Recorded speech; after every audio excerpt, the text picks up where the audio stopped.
বিগত 20 দিনত বিএছএনএললৈ আহিল 2.75 কোটি নতুন গ্ৰাহক অৰ্থাৎ 2,75,00,000 নতুন গ্ৰাহক বিএছএনএললৈ ঢাপলি মেলিছে যিসমূহ ব্যক্তিগত টেলিকম কোম্পানী আছিল এয়াৰটেল জিঅ' ভিআইৰ দৰে সেইসমূহৰ পৰা ইতিমধ্যে বিএছএনএললৈ ঢাপলি মেলিবলৈ ধৰিছে বহু গ্ৰাহক আৰু তাৰ পাছতে ইতিমধ্যে খবৰ আহিছে যে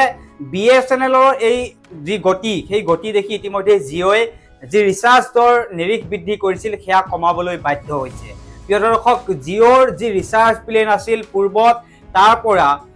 তাৰ পাছত জিঅ'য়ে ৰিচাৰ্জ বৃদ্ধি কৰিছিল ৰিচাৰ্জৰ দাম বৃদ্ধি কৰিছিল আৰু এতিয়া খবৰ আহিছে যে বিএছএনএলৰ যি কাৰ্য দেখি বিএছএনএলৰ যি কাম দেখি বা বিএছএনএলত ৰতন টাটাৰ যি সংযোগ দেখি ইতিমধ্যে জিঅ'য়ে ৰিচাৰ্জৰ প্লেন কমাবলৈ বাধ্য হৈছে প্ৰিয় দৰ্শক ব্যক্তিগত টেলিকম কোম্পানী এয়াৰটেল ভিআইৰ দৰে যিসমূহ জিঅ'ৰ দৰে যিসমূহ ব্যক্তিগত টেলিকম কোম্পানী আছিল তেওঁলোকে ইতিমধ্যে ৰিচাৰ্জৰ নিৰিখ বৃদ্ধি কৰিছে আৰু তাৰ পাছতেই টাটাৰ সৈতে চুক্তিবদ্ধ হৈছে বিএছএনএল আৰু টাটাৰ সৈতে চুক্তিবদ্ধ হোৱাৰ পাছতেই বহু গ্ৰাহক বিশ্বাস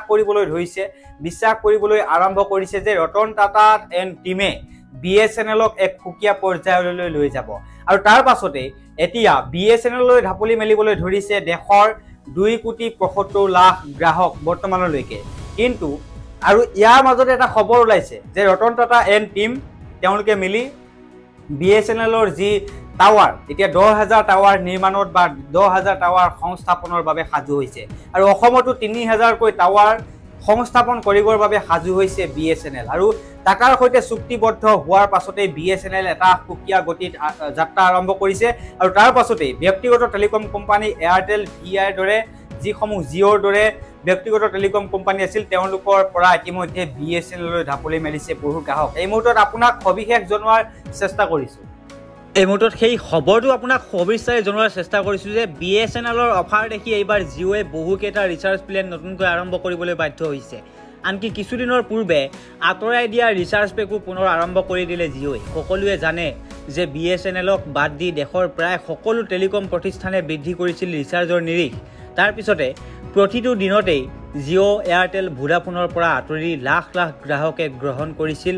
বিএছএনএলৰ কানেকশ্যন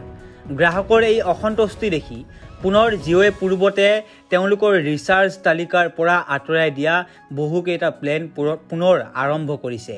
জিঅ'ৰ এটা জনপ্ৰিয় ৰিচাৰ্জ পেক আছিল 999 টকা কিন্তু যোৱা 3 জুলাইত এই পেকটোৰ মূল্য হৈছিল গৈ 1199 টকাকৈ বৃদ্ধি কৰিছিল জিঅ'য়ে কিন্তু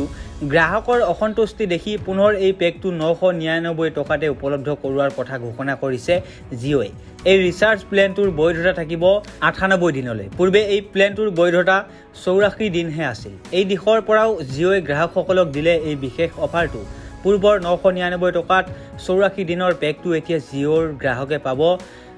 98 দিনলৈ এইখিনিতে এটা কথা উল্লেখ কৰিব লাগিব যে কেইটামান দিনৰ পূৰ্বে ইকনমিক টাইমছত প্ৰকাশিত খবৰ অনুসৰি জিঅ' এয়াৰটেল ভোডাফোনে তেওঁলোকৰ ৰিচাৰ্জৰ নিৰিখ বৃদ্ধি কৰাৰ দিনৰে পৰা অৰ্থাৎ 3 জুলাইৰ পাছৰ পৰা বিএছএনএলৰ ভাৰতত প্ৰায় 2.75 মিলিয়ন গ্ৰাহক বৃদ্ধি পাইছে প্ৰতিটো দিনতে প্ৰায় 2.5 লাখ গ্ৰাহকে পৰ্ট প্ৰক্ৰিয়াৰ যোগেৰে বিএছএনএলৰ কানেকশ্যন গ্ৰহণ কৰিছে বুলি সদৰি কৰিছে বিএছএনএলৰ কৰ্তৃপক্ষই ইফালে দাম বৃদ্ধিৰ পাছত বৰ্তমানেও সামাজিক মাধ্যমত বয়কট জিঅ' এয়াৰটেল ভোডাফোনৰ ট্ৰেণ্ডিং চলি আছে এনেবোৰ দিশৰ প্ৰতি লক্ষ্য ৰাখিয়ে জিঅ'য়ে পূৰ্বৰ এটা বিশেষ প্লেন আগৰ দামতে বেছি দিনৰ বৈধতাৰে পুনৰ উভতাই আনিছে